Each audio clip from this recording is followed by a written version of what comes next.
Hello friend, मैं आपके लिए लेकर आई हूँ फुल एपिसोड ये है मोहब्बतें का। आप लाइक तो करते हैं पर कमेंट नहीं करते। आपका मत कमेंट में ज़रूर बताना कि आपको वीडियो कैसा लगा, और वीडियो अच्छा लगे तो लाइक ज़रूर कर देना।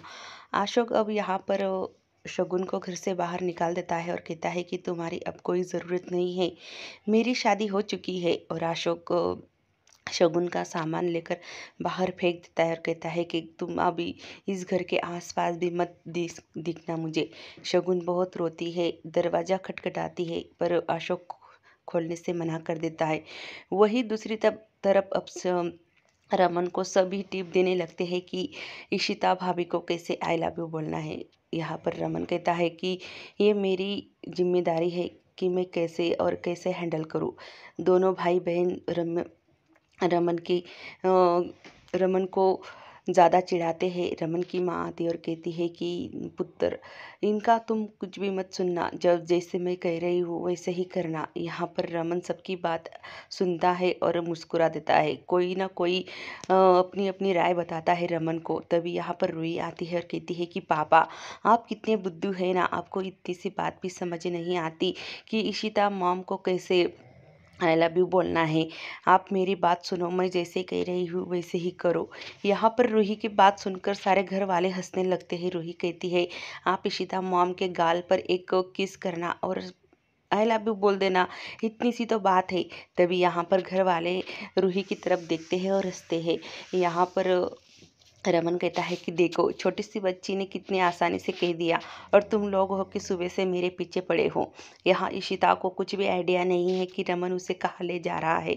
आज रमन इशिता को प्रपोज करने वाला है और अपनी दिल की बात रखने वाला है।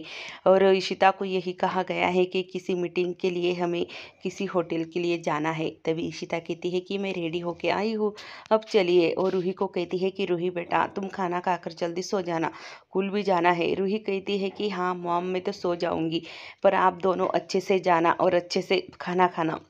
तभी घर वाले उन्हें दोनों को भेज देते हैं और इशिता काफ़ी खुश होती है और रमन भी। इशिता और रमन दोनों गाड़ी में बैठते हैं और निकल पड़ते हैं। वही दूसरी तरफ अब शगुन बार में आ जाती है और वहाँ पर ढेर सारी शराब पीती है। और वही बात उसके दिमाग में घूमती है कि कैसे अशोक ने उसे धोखा दिया।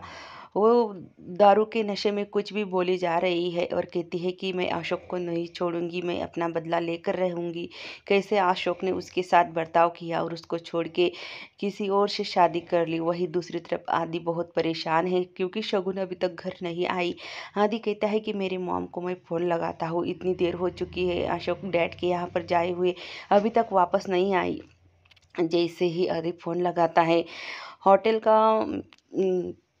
जो होता है वहाँ पर वेटर वो फ़ोन उठाता है और कहता है कि यहाँ पर आपकी मॉम पड़ी हुई है नशे की हालत में, आप जल्दी से आ जाओ। आदि उससे पूछता है कि आप मुझे एड्रेस बता दो, मैं वहाँ पर आता हूँ। आदि बहुत घबराता है अपनी मॉम को लेकर। यहाँ पर वो वेटर एड्रेस बताता है और कहता है कि आपकी मॉम यहाँ से जाने के लिए तैयार ही नहीं है, वो जिद पे अड़ी है और यहाँ पर पड़ी हुई है। आदि रोते रोते कहता है कि मैं वहाँ पर आ रहा हूँ, आप उसका ख्याल रखना। वही दूसरी तरफ अब रमन इशिता को लेकर होटल लेकर आता है और इशिता से कहता है कि इशिता, तुम अंदर जाओ, मैं अभी आता हूँ। इशिता कहती है कि वहाँ पर कौन है। वहाँ पर रमन कहता है कि कुछ क्लाइंट बैठे हुए हैं, आप जाओ। इशिता मना कर देती है और कहती है कि आपके बिना मैं कैसे जाऊँ, पर रमन उसे भेज देता है। इशिता जैसे ही अपने रूम में आती है और देखती है कि बहुत बड़ा सरप्राइज है। वही दूसरी तरफ अब यहाँ पर शगुन बैठे बैठे रो रही है और आदि वहाँ पर आया है। आदि अपनी मॉम को देखकर घबरा जाता है और उससे कहता है कि मॉम, आप यहाँ से चलो, आप चलो। इशिता कहती है कि नहीं बेटा, मैं घर नहीं आऊँगी, मैं एक कचरा हूँ और मेरी जगह सिर्फ कचरे में ही है। यहाँ पर आदि बहुत रोता है, अपनी मॉम को समझाता है और वो ज़बरदस्ती बार के बाहर उसे लाता है, पर वो रिक्शे में बैठने से, ऑटो में बैठने से मना कर देती है और कहती है कि नहीं, मैं घर नहीं आऊँगी, तुम्हें जाना है तो तुम जाओ और मैं कचरा हूँ, लोग मुझे कचरा कहते हैं। और आज इतनी बड़ी बात हो चुकी है। आदि उसे ऑटो में बैठाता है, सॉरी, ऑटो में बैठाता है, फिर भी वो ऑटो से बाहर निकल कर आदि से कहती है कि तुम जाओ, मैं नहीं आऊँगी घर। यहाँ पर शगुन अकेली ही सड़क पर चल रही है, एक गाड़ी वाले से टकरा जाती है, बाइक वाले से। और वो बाइक वाला कहता है कि इतनी शराब क्यों पी है लड़की होकर, और सीधा चलना नहीं आता तो क्यों निकलती हो रोड पर। वो आदि फिर से उसे घर ले जाने के लिए जिद पे अड़ा होता है, और ऑटो वालों से कहा था कि तुम यहीं पर रुकना अंकल, मैं मेरी मॉम को लेकर आता हूँ। पर इशिता, सॉरी, शगुन मानने के लिए तैयार ही नहीं है। वो एक कचरे के जो कूड़ा होता है वहाँ पर गिर जाती है और कहती है कि हाँ देखो, अब मैं मेरी सही जगह पर आ चुकी हूँ कचरे में, और यही मेरी जगह है और यही मेरी औकात है। वही दूसरी तरफ अब यहाँ पर ऋषिता ये सब कुछ देखकर समझ जाती है कि यह रमन का प्लान है, और वो काफ़ी खुश हो जाती है। तो ये था रमन का प्लान, मुझे यहाँ तक लाने का। ओ कितना स्वीट और कितना क्यूट आइडिया था रमन का। ऋषिता काफ़ी खुश हो जाती है और सोचती है कहीं रमन आज मुझे अपनी दिल की बात तो नहीं कहने वाले हैं ना।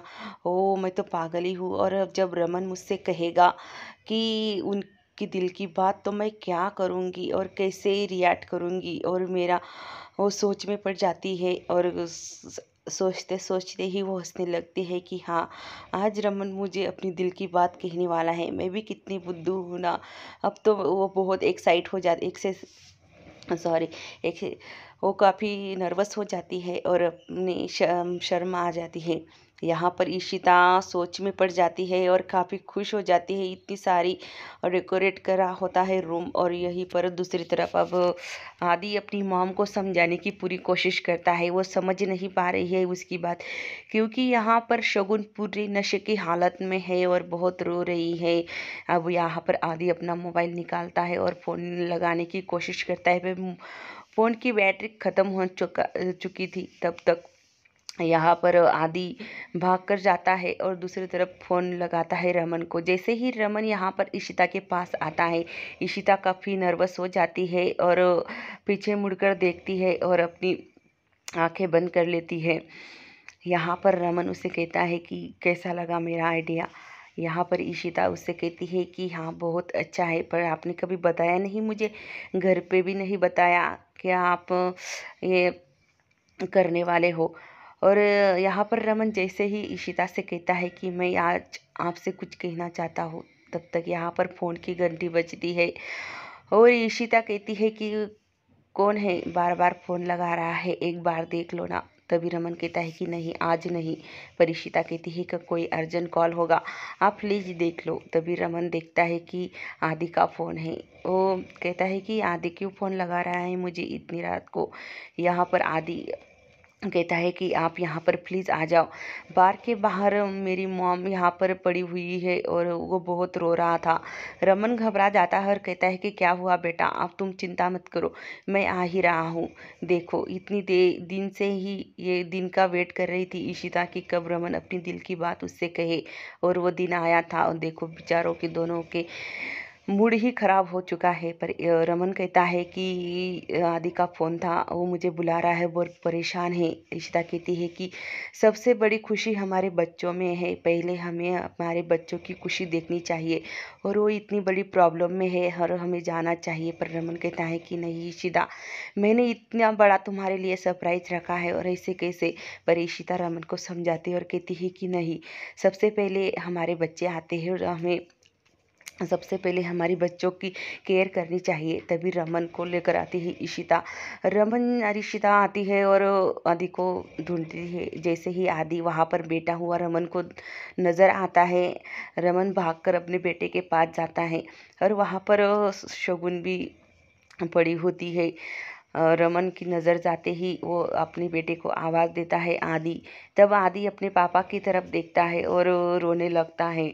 यहाँ पर शगुन तो अपनी नशे की हालत में ही गिरी होती है। तभी यहाँ पर आदि अपने पापा की तरफ देखकर अपनी मॉम की तरफ देखता है और अब शगुन को अपने घर लेकर जाएंगे।